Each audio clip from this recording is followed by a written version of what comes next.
And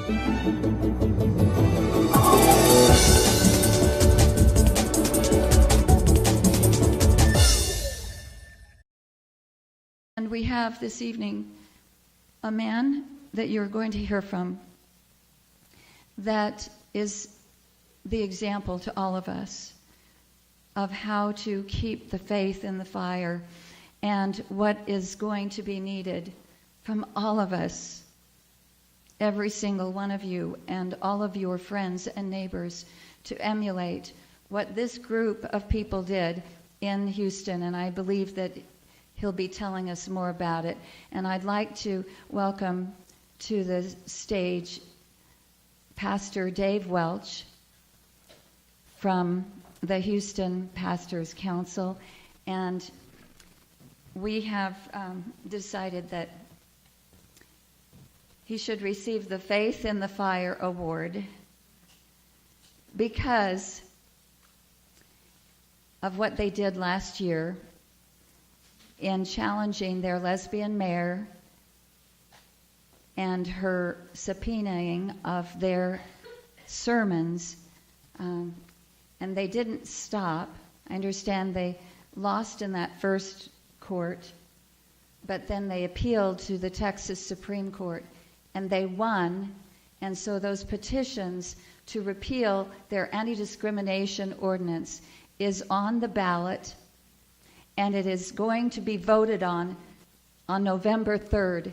And they need our prayers. They need our action.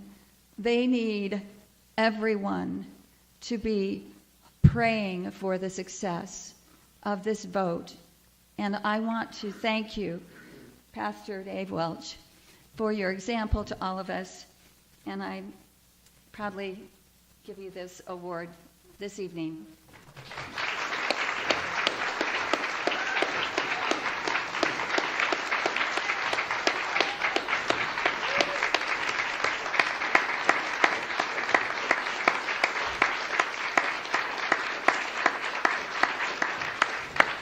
Thank you so much.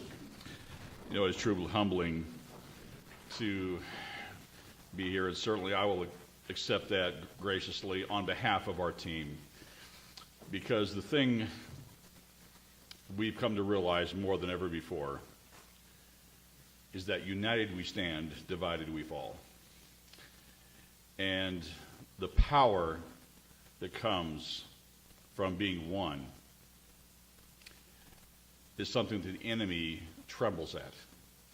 And the narrative of this story of the pastors is just a snapshot, I believe, of what God designed and created his church to be and to look like. And I want to just share a little bit of that with you tonight, hopefully to encourage you.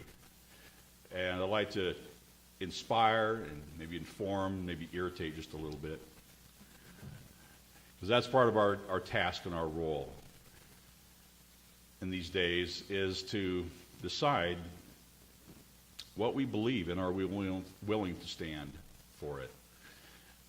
And just a little bit of background on this story, and I'll just hit the high points.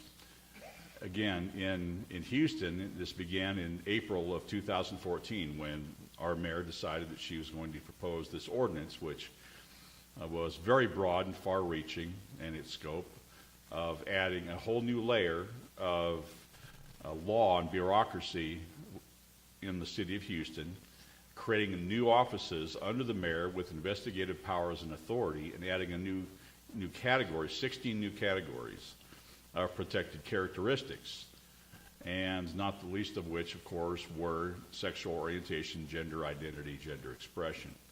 But in the midst of all this, of course, the issues came to play of what were the consequences. First of all, are these laws even necessary? And of course, as we began to smoke this out, and we were ready, by the way, and one of the things that I encourage pastors all across America is, if you're not ready for the battle when it comes, you're already in trouble. And what that means is, you may be ready, but are those around you? Are you together? When you look around you, when you're going to the sound of the battle, is there anybody else there? And what we have to decide right now is, first of all, to recognize that we are in a war. The war is very real. The war has casualties. And that war, however, is not being fought on foreign soil. That war is not being fought with weapons of mass destruction physically. It's a spiritual war that carries into it to become a moral war and a cultural war and ultimately and eventually a political war, because all of that carries out and plays out because people's belief matters and what we do matter. So as we move forward into this, we brought pastors together right early on. We already had a broad, diverse team of pastors in the city of Houston that we've been organizing for a number of years, have been engaged on a variety of issues together, and had grown and expanded these relationships to where pastors of different colors and backgrounds and denominations knew each other, trusted each other, stood together. And so when this came, we were ready, as it were, as much as you can be, and move forward. And we went on the offensive, if you will, and the mayor and her allies, who thought this was going to be a slam dunk. She'd been elected 3 times. She had an easy majority, she thought, on city council, and this was game, set, match. But what she wasn't counting on was the conviction and determination of this team that you saw a few of those on the video. The hundreds of pastors across the city of Houston, from mega churches of Second Baptist Church and Ed Young and Steve Riggle and others of that nature, to the smallest inner city urban churches, and across every corner of the city. Went to city council meetings, challenged the legitimacy of this law, questions its the foundations of it, its application, its content, and talked to city council members. And eventually, when it went to a vote, we counted, when this thing began, I looked at our council members. We have 16 council members and the mayor who gets to vote. And I could count 2 that we could count on for sure to be against this ordinance when it started. And through a lot of effort and hard work and perseverance, that 2 became 6 in the final vote. Became 11-6 when the ordinance passed. But we expected that as well. So we were ready for stage 2. And that stage in the city of Houston is, in the state of Texas, we have a process that you can engage in called initiative referendum at the city level. Referendum where you have, in our case, 30 days to gather signatures. You have a fixed minimum. You have to turn those in 30 days. Every petition sheet has to be notarized. Only registered voters in the city can actually gather signatures. So it's a high threshold, but we needed 17,269. We turned in 54,000 signatures in 30 days. Okay. And not only that, we went through and pre-verified 31,000, those with voter registration numbers, before we turned them in. So we knew we had adequate numbers. We turned them into the mayor. The mayor's office has 30 days to go through and validate those and report back. The city secretary has the responsibility to review those and simply say yes or not. Yes, they have enough adequate number of registered voters, or no. The city secretary reported that we had met the minimum. In fact, didn't even count them all because she only counted 19,000 some odd, and we had already passed the minimum. But then the mayor stepped in, and her city attorney, in an unprecedented manner, and broke the law, and invalidated over 50% of the petition sheets on legal technicalities, because they said some of these signatures aren't legible and other factors. So in other words, your legibility of your signature now became your qualification to your right to vote. So we had a choice to make, and the gauntlet was down, because we knew, and they thought that, well, this ragtag group of pastors, we're the 4th largest city in America, a multi-million-dollar city with an 80-member legal team, and they're not going to take us on. But they were wrong. And we met with our pastor leadership and said, guys, what do you want to do? Do we stop it here, or we fight the fight? And they said, let's go. So we reached out and hired our top election attorney in the state of Texas, Andy Taylor, and rolled up our sleeves and went to battle. And we filed a lawsuit. And as we moved forward, we realized what happened was the mayor, not only we had the legal department, the city reached out and had 3 major law firms offer their services pro bono. So we had 3 of the largest law firms in America and the city of Houston up against our one attorney. Now, if that's not David versus Goliath, I don't know what is. And when we show up in the courtroom for the first hearing, it really was David versus Goliath. There had 15 attorneys on one side of the courtroom to our one. But you know what? With God, I like those odds. And that's what this became. But what I watched is over this month after month after month after month, and this spread out now over literally over a year's time, where we finally went to trial in January, a 3-week trial, and pastors coming down to that courthouse. Again, our African-American pastors, our Hispanic pastors, our large church pastors, guys coming down near that courtroom, sitting in that court faithfully, and watching, standing together, presenting a public image that says, we're in this together. We finally, all the way through the process, had a trial judge who had been literally supported by the LGBT community, who ruled against us. We filed an appeal. Obviously, then, as it was stated earlier, went to the Supreme Court. We received a unanimous opinion by the Supreme Court that the city had violated the law, ordered it to the ballot. The mayor then attempted to put language on it that was literally would have been a yes vote, would have been a no against the ordinance, no would have been a yes, that kind of thing. We filed a second lawsuit. Supreme Court got action on that, affirmative action, unanimous decision. Second Supreme Court, we're finally ready to go to ballot. So here we are now. This started in April 2014. It's now November 2015. We're now a week out from Election Day. Early voting is going on. The story behind the story of all this, of course, in the midst of this lawsuit is when the subpoenas came down on the 5 pastors who were not parties to the lawsuit, by the way, and the 17 categories of information that they demanded as the threat of criminal punishment. In fact, it's interesting, it was my first subpoena. Everybody should get one of those once in a while, right? I guess it was in my other paper, but there's big bold letters right at the top of the subpoena that basically makes it very clear. If you don't comply with this, it's imprisonment or fine. And so we met with our attorneys. We actually reached out and brought in Alliance Defending Freedom because the 5 of us were not plaintiffs in this lawsuit. They came in, represented us pro bono. But the 5 made a clear determination. We were not going to yield 1 inch. We weren't going to give them 1 piece of paper. We weren't going to give them 1 text, 1 email, 1 sermon note, because we understood one very clear thing. And by the way, we had pastors and lots of others as this began to gather attention from around the country. Oh, just send them your sermon. It's a great opportunity to share the gospel, right? Well, it's not that we didn't understand they needed to hear the gospel.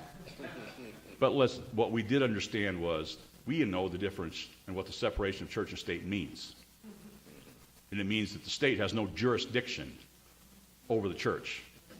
We have a thing called the Constitution that protects our religious expression and speech and belief, and that the threat of the sword to reach out and demand for the sake of scrutinizing the content and essentially punishing those because we dare oppose this regime was something we would not tolerate and we would not yield or bend for. So this 5 and hundreds of others stood strong, of course, and this became an international incident.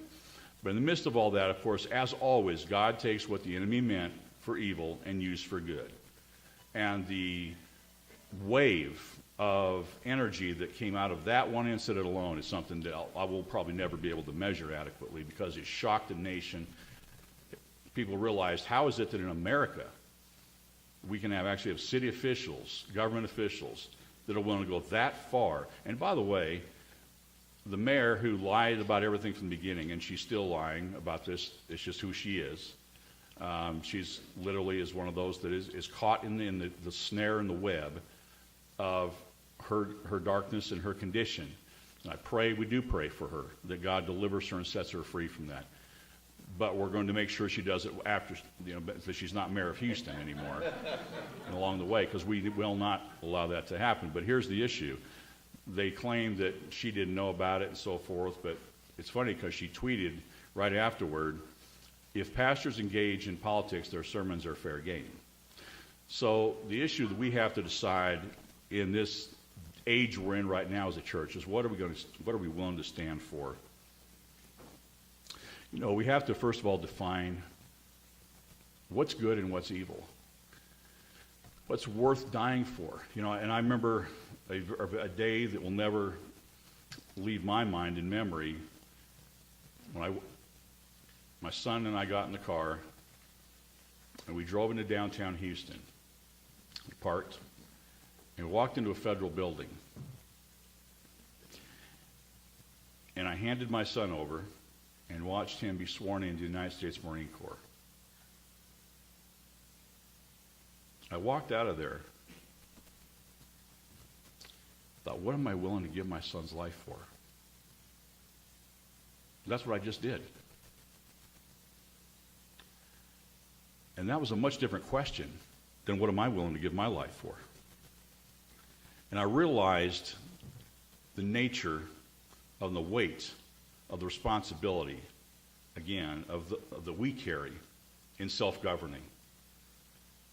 Because we, the people in this country, have the privilege of governing, and we delegate God's authority to others to make those decisions on our behalf through our constitutional republic.